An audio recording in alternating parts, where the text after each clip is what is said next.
To MTS News for this Battleground 2017 review. I will just make sure that we are in fact broadcasting and we are in fact going live.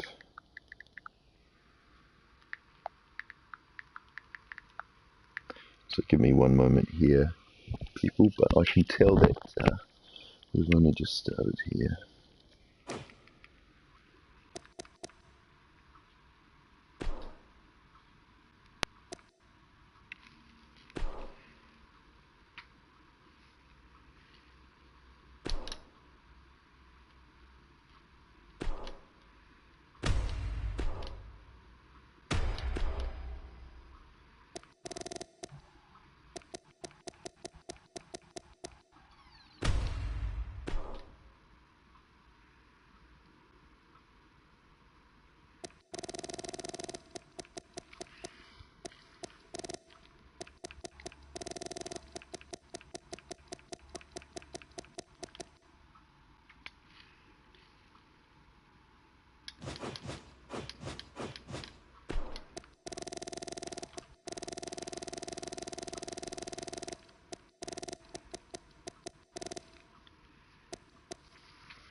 Yes, we are live, alrighty.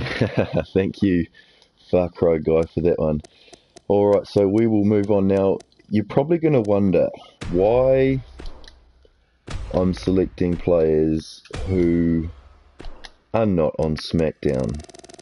That is because I have to think that the 2017 edition of Battleground has to be one of the worst shows I have seen in a long time. So we're going to get right into this. Fatal 4-Way Extreme Rules with the Great Balls of Fire, prelude main event to SummerSlam, which the Great Balls of Fire event really did dominate the Battleground event, left, right and centre. Okay, so we will kick off with Aiden English versus Ty Dillinger. Now, apart from the main event, this was probably about as good as the show got. Aiden English walking out with the win. That was somewhat unexpected and somewhat different to what most people were expecting, and went against the grain a little bit, which was kind of nice to see.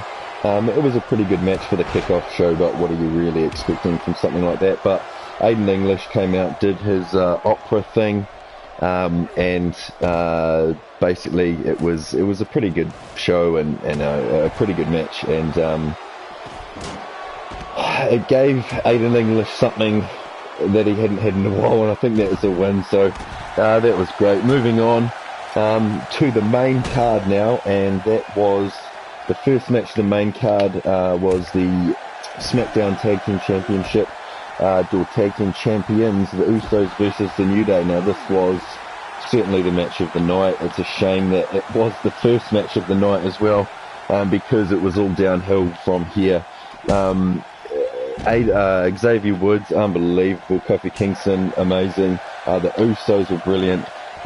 This was a cracking match. So many false finishes, so many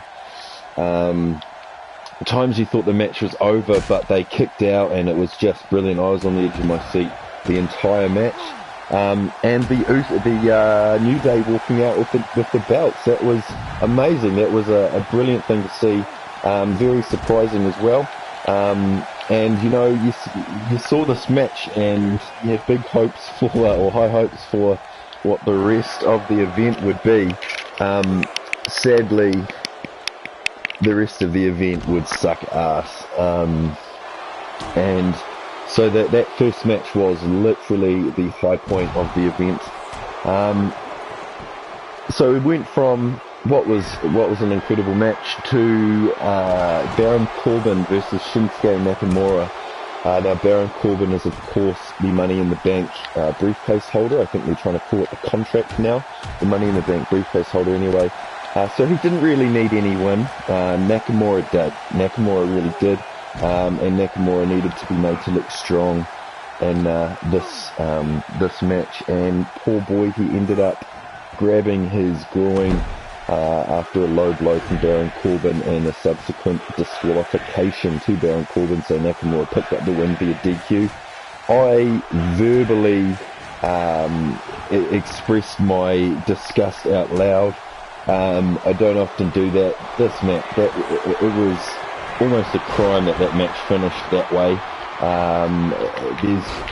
There were so many other ways you could have finished that match, and then, you know, Baron Corbin comes back and does his end of days and a bit of a post-match beatdown on Nakamura. It didn't really make sense to me. If you were, especially just a basic sort of low blow,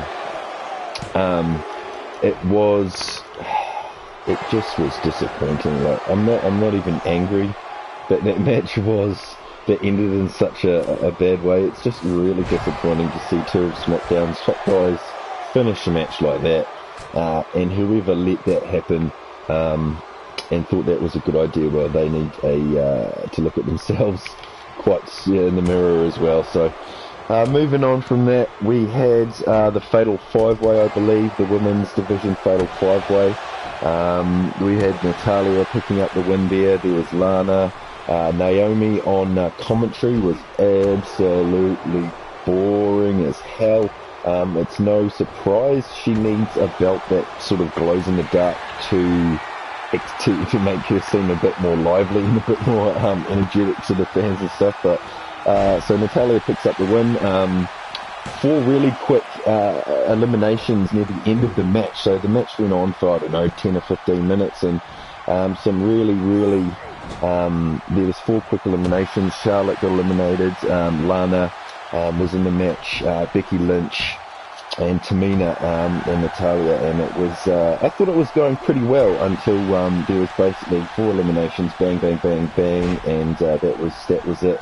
With Natalya winning, I'm not too sure what the thought process is behind that. Obviously, Natalya, they view Natalya versus Naomi as the money match for SummerSlam, which doesn't really make sense to me. I thought that would have had Charlotte's name written all over it. I guess not, and I guess that's why I don't work for the WWE. So by this time in the pay-per-view, you're sort of thinking, you're looking at the rest of it and you're going, we've got a US title match, we've got a flag match, we've got Sami Zayn versus Mike Kanellis, and we have the Punjabi prison match coming up. It's sort of starting to seem like this event is going downhill by now. So next up was the US title match, Kevin Owens versus US title holder AJ Styles. Now this match has classic written all over it. At some point, these guys are going to put on an absolute mind-blowing match. I'm picking it will be SummerSlam. They wouldn't blow, I don't think, their classic match of their sort of careers on a Battleground event. But it was still a pretty good match. It was Kevin Owens and AJ Styles. They could trip over each other in the ring and fall over and that's it, and it would still be pretty good because they're just both class, and they're both wonderful wrestlers, and it's a shame the WWE doesn't have more types of those guys at the moment. But anyway, so we carry on. The biggest problem with the match was a very sort of screwy ending that surprisingly little was made of. I'm picking there's going to be a fallout from this on SmackDown, where AJ Styles will come out and say something about he had his shoulder off the mat or something like that, but I'm not really sure he did. If you actually go back and look at the look at the match and the replay, I'm not too sure he really did have his shoulder off, but I'm picking that's what he will say. It was a dubious ending to the match. I had no idea. Once again, I verbally expressed my disgust out loud. I thought this was going to be another Dean Ambrose, Seth Rollins finish, with when basically the ref counted both of them down, and that world title match, and it essentially was, but it seemed to have a more conclusive ending. Like that was supposed to be, like there was not meant to be any kind of confusion or any kind of misunderstanding about the finish or something. It almost finished with a clean finish, just with AJ Styles looking a bit gutted in the ring, which was weird. It was sort of strange, but you know, this will obviously lead to something else, and you know that would be good. So you don't mind something like this if you know there's going to be some kind of payoff, which there was going to be absolutely none for the next match, and that is our flag match. Mr. America John Cena versus the Bulgarian Brute. What's the guy's name? Rusev. And now Rusev sans Lana, of course, who did compete early on in the night, if that's what you want to call it. Now I thought it was a pretty good match. It was typical John Cena. It had a predictable and somewhat unsatisfying table spot at the end. Now, obviously John Cena picked the win up here. I thought they would have given it to Rusev. I think Rusev needs that win a bit more than John Cena does right now. John Cena could lose the rest of his career and still go down as John Cena. He really only needs to win one more match in his career, and that's if they decide to put him through for a 17th title match. Or maybe, 3 matches, defend the title a couple of times, and that's it. But John Cena picks up the win. Now, the sound on the pay-per-view, I'm not sure this was like for anyone else, but the sound on my pay-per-view didn't pick up the table smash quite right, and it was left me with the visuals of Rusev going through the tables without the sort of sound of that crunchy, satisfying sound of the table crash, really, which was disappointing and somewhat unsatisfying, as I say. But there was just so many silly decisions and silly things in this match that went on. John Cena, they make a big deal about placing the flag in this holder thing that's up on this pedestal that they have to climb three, one step at a time. There's 3 steps, but it takes them half an hour to climb up these 3 steps. Rusev hits John Cena with this holder thing, and then doesn't sort of throw the holder away or knock it on the ground or, kind of get rid of it in any way. He doesn't throw the flag away. Like, there was nothing kind of run up, grab the other guy's flag and chuck the flag, halfway across the arena. There was no sort of intelligent decisions like that. The table spot at the end was predictable, as you could tell. As soon as they set it up, what was going to happen, and that gave away the finish. Mr. America John Cena picking up the win. Didn't really make sense to me, but, that's WWE for you, and it wasn't going to get any better. Now, the prelude to the main event, the curtain raiser, which was Sami Zayn versus Mike Kanellis, which was very interesting. I thought that was an interesting decision. Sami Zayn picking up the win. I'm picking that this feud will go on, and Sami Zayn won't win very many matches in it. This probably will go on to SummerSlam, I expect, with probably Sami Zayn putting Kanellis over, by taking a beating or whatever. Sami Zayn picked up the win. That was a positive of the night, one of the very, very few positives of the night. And it was good to see. It was, it had you on a high leading into the Punjabi prison match between WWE title holder Jinder Mahal and Randy Orton, the Viper. Now, if you haven't seen the previous 2 Punjabi prison matches, you probably don't need to go back and see them. This Punjabi prison match was destined to fail right from the get-go. If you don't remember, or for those of you who need a refresher, the Great Khali essentially created this match. The Great Khali versus the Undertaker, I believe it was, in the very first one, with the Undertaker, being meant to be putting over the Great Khali. Something happened early on in the night. The Khali attacked the Undertaker or something, and that meant that whoever was the commissioner at the time, or the GM, or whoever it was, basically suspended Khali or kicked him out of the match. And so the Big Show, I think it was, had to take his place.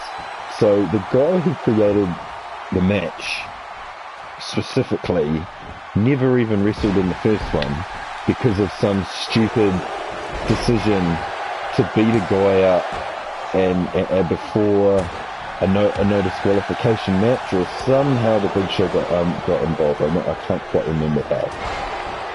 So this thing was destined to fail right from the get-go. It's a terrible match for people to see. There's 2 layers of cages essentially around the ring, with more bars and stuff in the middle. Obviously, this reinforced bamboo that they make a big deal about. And so it's impossible almost to see, and I would hate to be a paying member of the crowd really, because you wouldn't see much unless you were right up close. This match was terrible. The first, I don't even remember how long it went on for. It can't have been more than 20 minutes, or maybe it was half an hour, 41 minutes. It felt like 3 hours. It felt like it was the longest match in the world.